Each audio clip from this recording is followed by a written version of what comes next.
how the Chicago Police Department has been dealing with people with mental illness. It was reported on August 6th by Sarah Lazar and Debbie Southorn. This, I've said this before. I'm originally from Chicago, so it's so disconcerting to see the gun violence there and the police, the shootings of unarmed people and whatever. So they go into this story. There's this guy, Jedediah Brown, who was suffering from mental illness, drove into an expressway and with the intention of killing himself, wanted to do it on Facebook Live. He was going through a tough time, and this Chicago SWAT team just rammed him. So and what this article goes into, but part of the overall problem is that police departments are not being trained to deal with mental illness. It's just guy with a gun, ramp it up, SWAT team. It's like, what is that person going through that they feel like they want to end their life? What's going on? Oh, they're just crazy? Wingnut with a gun? Can we get them some help? Oh, that's right. We don't have any more compassion in this country. We just deal with everything with force and violence and guns and ram them and smash them and lock them up. And it's so... To read this, and I'll put the link below, I'd read the guy's actual personal story. But I'll give you some statistics. Since 2013, Chicago police have deployed SWAT teams to at least 38 times to respond to mental health incidents and suicide attempts, according to deployment logs obtained through the Freedom of Information Act request.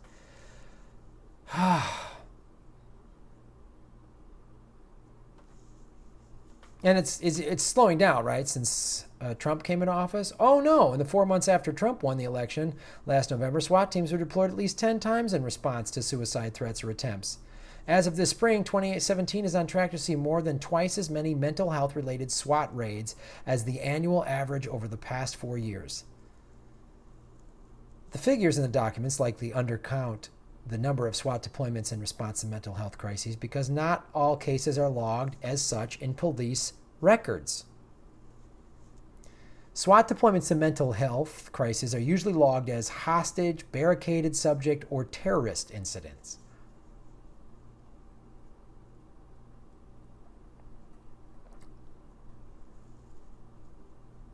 And what they're applying is sort of counterterrorism logic to it.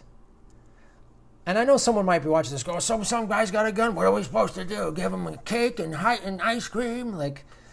I don't know. Have somebody talk to him first. I understand if a guy's got a gun and he might harm other people, and your job as the police department to prevent that from happening, right? Public safety is your thing. But just a cop SWAT team ramming him? Some guy come up, don't you have crisis negotiators? Don't you have anybody training this? Or is everybody just trained in how to just fucking nightstick somebody?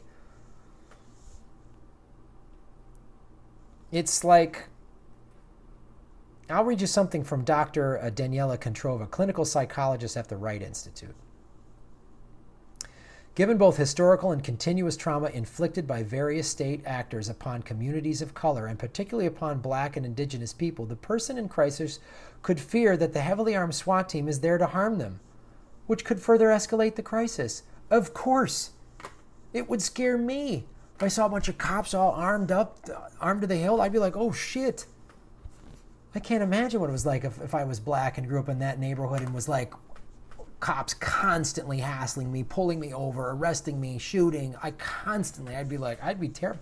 I'm scared of cops now. And I grew up like white middle class, trust the cops, officer friendly. I used to think that way. When I saw a cop, oh good, there's a cop around, so in case something happens, it will be all right. I used to think that way. I don't think that way anymore. I can't read about report after report after report of just cops shooting anyone. There's a guy with a badge and a gun, and he can just gun me down, and he'll get acquitted. If I reach into my pocket for any reason and he's wigged out, he'll just gun me down. So let's say now I'm suffering from mental illness and I have a gun and I'm scared, and then a cop comes in with it. What am I going to do? Oh, I'm good.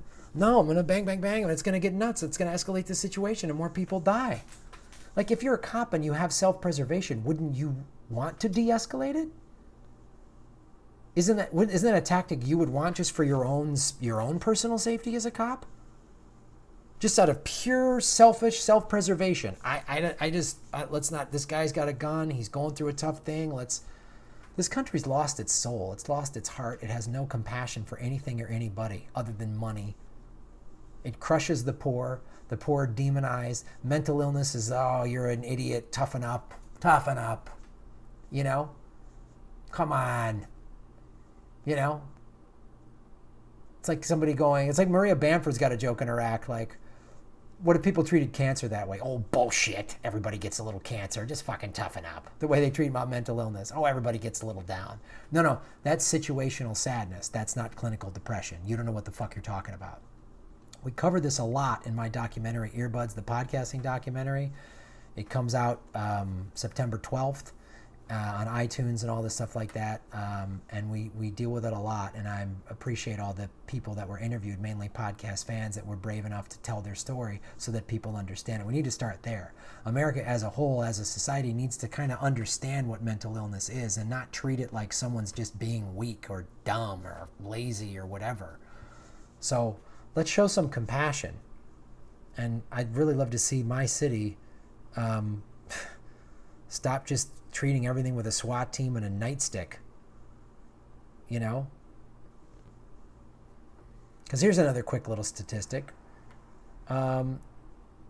SWAT raids are being unleashed on a city still reeling from Mayor Rahm Emanuel's 2012 decision to shutter half of its 12 mental health clinics.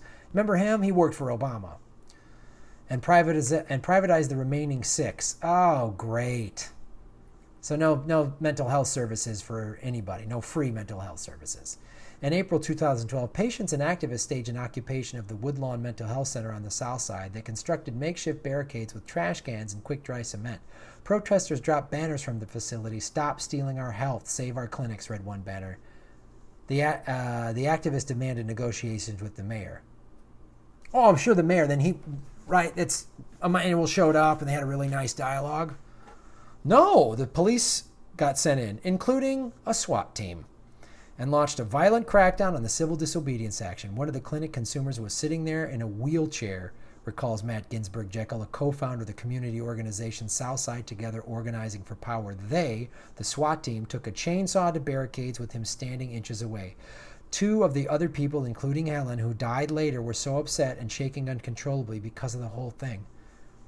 I want to weep for my city. I want to weep for this country. I'm sorry. I'm trying to find, there's not, And then they just throw everybody in the Cook County jail. It's just a psych ward now. We're just taking mental illness and locking them up. Guess what I'm about to say next? You guessed it. We need real progressives in power to change this shit. Rahm Emanuel is not a progressive. He is a corporate Democrat who worked for corporate, pro-war, pro-banking Democrat Barack Obama, whom I voted for twice, and helped steal my house along with 5.2 million other people. So fuck Mayor Rahm Emanuel for ruining my city and demonizing people with mental health and beating up people in wheelchairs that were trying to save mental health clinics. So I'm sick of this shit. I'm sick of the Democratic Party. They're not the party of the people. And we need to take care of one another. We need to have compassion for one another. And we need to try to understand and have compassion for people with mental illness.